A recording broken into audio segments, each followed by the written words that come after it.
Okay, hey everybody. I'm trying to get the microphone and the camera fixed here. I want to welcome you to the first live stream that I've done for painting Heroclix miniatures. I want to thank you for your time today. Testing, 1, 2. I don't know if this is working. I may need to change the microphone. Hold on a moment.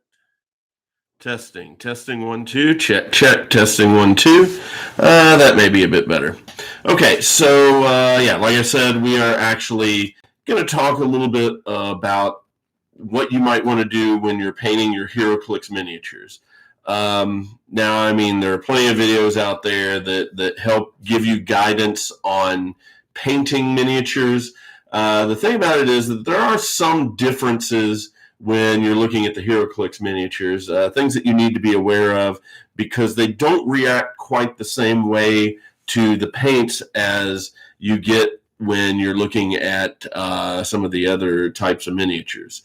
And in fact, some of that I'll actually be demonstrating some differences simply because I'm drawing a blank on the name of them.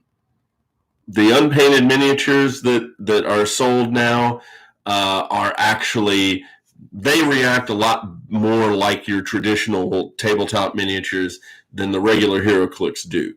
I'm not going to be getting into modding work today. A large part of the reason why I'm not going to be looking at modding today is because I'm not really prepared for it, for one thing. But for another thing, I want to stay focused on changes that you can make to your pieces that you can bring to the table for tournaments. There are rules as far as modified figures are concerned, and you are not allowed to play them. On the other hand, if you want to repaint the miniature, as long as it still represents the same character, you will be able to actually use that character. So, for example, if you have a Spider-Man from Spider-Man 001 from the Spider-Man Venom Ultimate Carnage set, if you decide that you want a black suit Spider-Man, then yeah, you can repaint that as black suit Spider-Man, and it's not misrepresenting the figure. So it's legal to go ahead and bring that to the table. On the other hand, if you wanted to paint that same miniature as Spider-Gwen, which is a little bit more difficult to do, but in that case, there would be some confusion, and it would probably be disallowed at the table. So today we're going to focus on repaints that you can use in your games that won't cause any undue stress when you're sitting down at the table to play. I do have some notes, of course, things I want to go over. But as I'm going through these things, if you're watching and you have some questions or some comments that you want to throw out there, then go ahead and do that. I will be happy to answer whatever questions that you have in the live chat. We just want to make sure that you get an idea on some of the differences and the things that you can do when you're painting your miniatures. Now, the first thing that you want to think about when dealing with Heroclix miniatures is the process of stripping the miniature.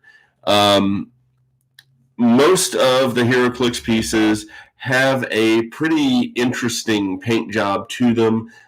Interesting not in the sense that they've done anything unusual with the designs or anything, but the paints themselves adhere to the miniature in a bit of a different way than your standard tabletop miniatures. Having said that, a lot of people will recommend when you're stripping miniatures for tabletop use that you can use unusual cleansers, things that aren't terribly harsh. Like in this jar here, I have what's called LA's Awesome Cleanser, and you'll notice that I have a few different miniatures in here, partly because I want to show you the difference here.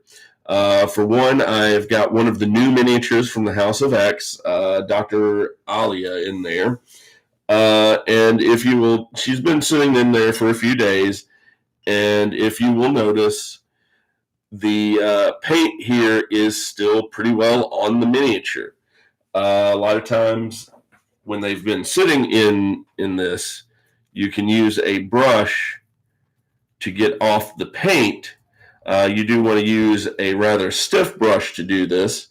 But the thing about it is, the big point on this one is that due to Heroclix painting methods, this does not work terribly well. The LA's Awesome Cleanser does not work as nicely as it would on your more standard tabletop miniatures.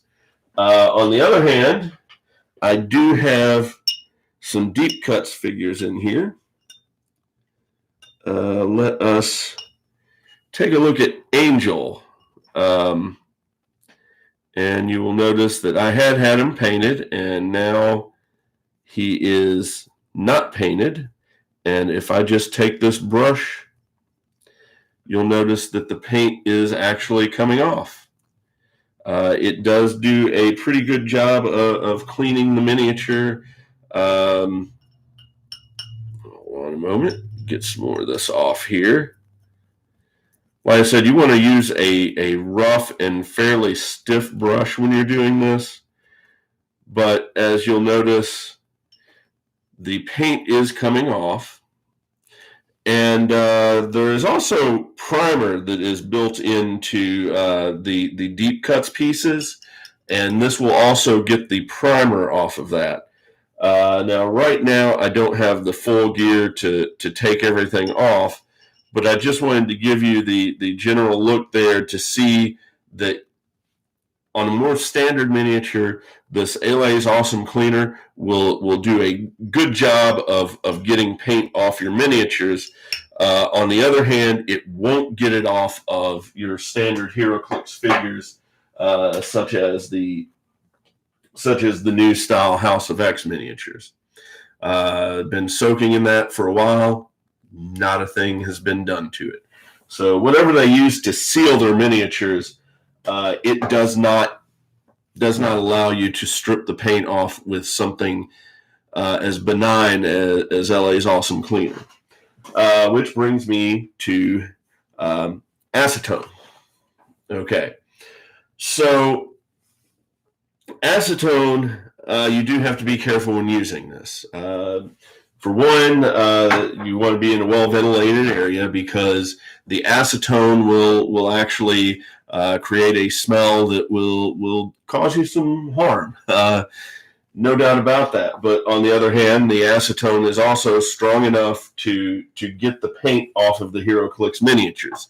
You want to be careful about the amount that you use, however, as well, because it can cause damage to the plastic. Acetone will melt the plastic if you leave it sitting in there too long. So unlike what I've done with some of the deep cuts miniatures where I'm trying to get the paint off, I would not leave this soaking in acetone like I do in the LA Awesome Cleanser. So if you get just like a metal cap like this and fill that with the acetone, then you're going to be capable of actually doing what you need to do to get the paint off of the miniature so that you have a clean slate to work with. It is not perfect. I have discovered that metallic paints will actually work much better than the standard paints. To give you an example, I am working on a Phobos armor, if I can get that in view there. I'm working on a Phobos armor miniature and was looking for a base for that. And the way that what I've discovered is I really like the Superman miniatures from the Elseworlds set. If you'll notice, there is a lot of silver metallic paint on that. And so when I stripped it with the acetone, which you'll want, once again, use a rough brush to scrub the paint off, but that is a pretty clean miniature. It was a wonderfully easy process to use the acetone to get the paint off of the Superman. On the other hand, I was also looking at doing a Coven Akaba. So the red robe guy there. And I really thought that the druid from Superman or World's Finest would do really well if you repainted that.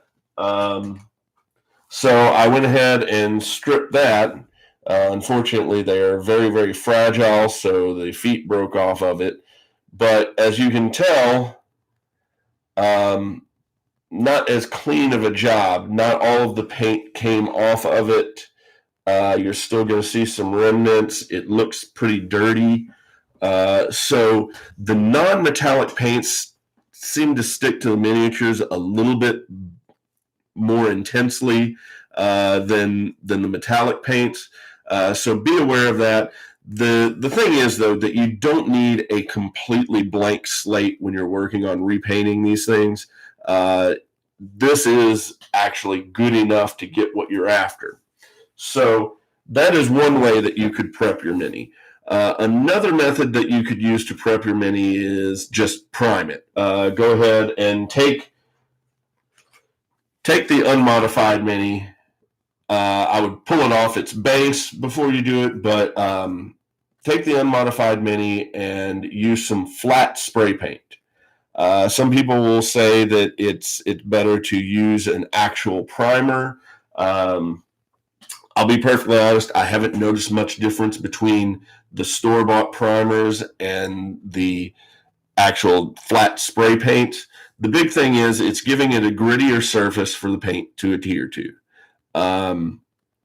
The downside to using spray paint or a spray primer to prepare your miniature for painting is that it adds material to the base model, and by adding that material, you sometimes will cover up some of the details that you're trying to bring out with the miniature. So you want to be careful. Don't overdo it with the primer. You want to cover the surface area, but you don't want to oversaturate it.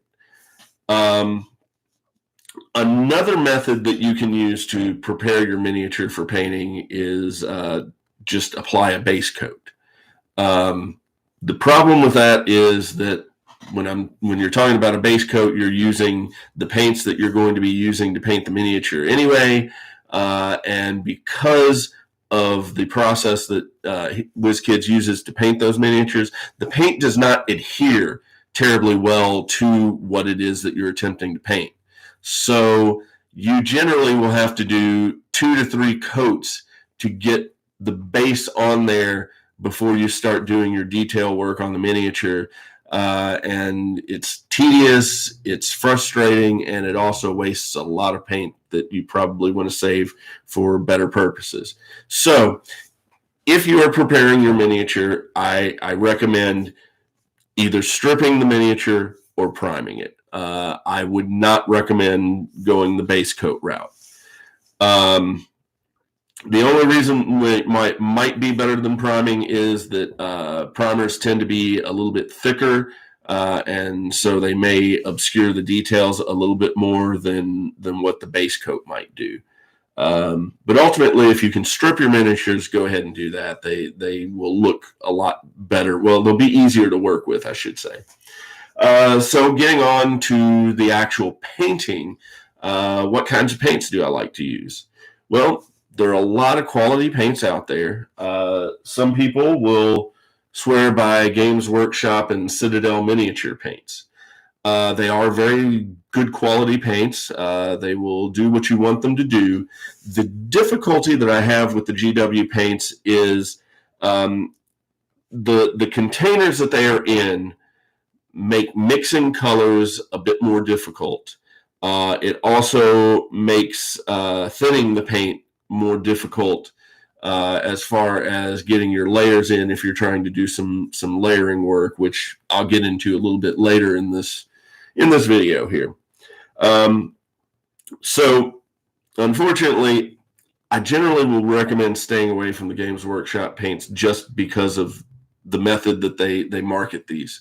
It's not the quality of the paint, it's just how it is to work with. On the other hand, you have Bones paints. And as you can see, these are in squeeze bottles. And so you can do a very controlled drop of paint on your palette. which allows you to easier mix new paints in there to achieve the different colors that you want to achieve. It also makes it easier to add drops of water there to thin the paint so that you can get it ready for the layering that I'll discuss a little bit later. Now, they're pretty good quality. They're not my favorite quality, I'll tell you that. They have a tendency to separate. So more so than with other paints that you might use, you really, really, really want to shake these up very, very well before you try using them. The other thing is I would recommend also having a needle of some sort available to go ahead, and if sometimes the paint will stick in the opening there, and you may need something to push through there to clear the path out for new paint to come out. Then you have the Army Painter War Paints. These right now are my favorite. Part of the reason why I like them so much is, once again, they do have the squeeze bottle there to where I can actually control the amount of paint that I'm using. It also makes it easier to do drops to mix on the palette. Makes it easier for me to get water in there to thin out the paint. If I want to do some layering, they might be a little bit more expensive, but I'll be perfectly honest with you. I think they are worth the cost. It's something that I would recommend you look into if you're wanting to paint your miniatures. Now, you don't necessarily have to prep a miniature if you're not wanting to do much to it. There are some techniques that you can use to improve the look of the miniature without actually doing a complete repaint. So I've got a couple of examples here on the different techniques, and I'm going to show you those here in just a moment. First off, the miniatures that I used to do these examples were going to be ones that I wanted to use in actual games. So first, I really do like Flash Thompson. Flash is a very useful piece, and he can be used in Pauper. He can be used in a standard game. Same is true for Mary Jane. And I'm trying to find the right focus here. The problem is that I'm not using a handheld camera, so some of the things I'm going to show you may end up not being as focused as I want them to be. But later on, I will post some pictures onto the Facebook page so that you can get a better idea of the differences there. But again, let me see if this will autofocus. I don't think so. These are unmodified miniatures. Nothing done to them at all. The first and easiest way that you can add depth and dimension and features is combining inking and washing. Inking or washing. I use the terms interchangeably, but you combine that with dry brushing. So an ink is a very thin liquid of a darker paint that is used to seep into the cracks and crevices of a miniature to add depth and definition to it. The other side to that is dry brushing, where you will get some paint in your brush, and then you will take a paper towel and you'll pretty much dry the brush out to where you're barely getting any paint off at all. And then you'll use that to apply to the miniature. And in that way, you'll highlight the raised areas of the miniature. Process of doing the inks and the dry brushing, usually you can get that done on a single miniature than 15 to 20 minutes. You may want to go back and do some detail work to further bring out details. But for example, this is This is Flash Thompson. He has been inked and has been dry brushed. Again, next to, and wow, this really, my camera just does not show the detail here. So I am going to have to post those pictures on the Facebook page, and you'll get to see what that does. On the other hand, you've got Mary Jane Watson here. Again, been inked and dry brushed, and you can see a little bit of the detail on this camera, but you're going to see a lot more of it when I post the pictures up on Facebook. Again, it's a quicker and an easier way to do things, but it does not bring out the level of detail that you're looking for sometimes. On the other hand, recently discovered the technique of layering. And essentially what that is adding more and more very thin paint to the miniature to bring out the raised areas, to try to emulate what light and shadow does. So, for example, I've done that technique here to Flash Thompson. And even with this camera, you can see the colors are a little bit more varied. They're a bit more vibrant. The clothes look more lived in. So it's definitely a much nicer look. On the other hand, the Mary Jane did not bring out as much difference as I had hoped it would.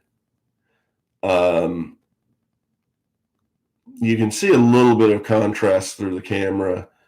But again, I think that has more to do with color choices.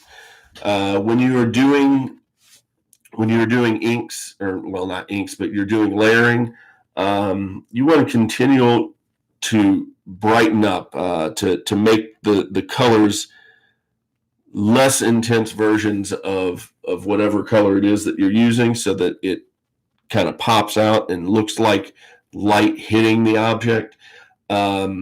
Unfortunately, sometimes your experiments with mixing colors do not work out the way that you want them to.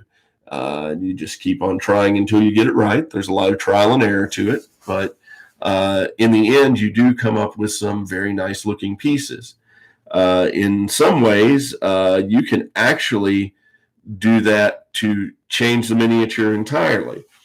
I had mentioned earlier that I was working on a Coven Akaba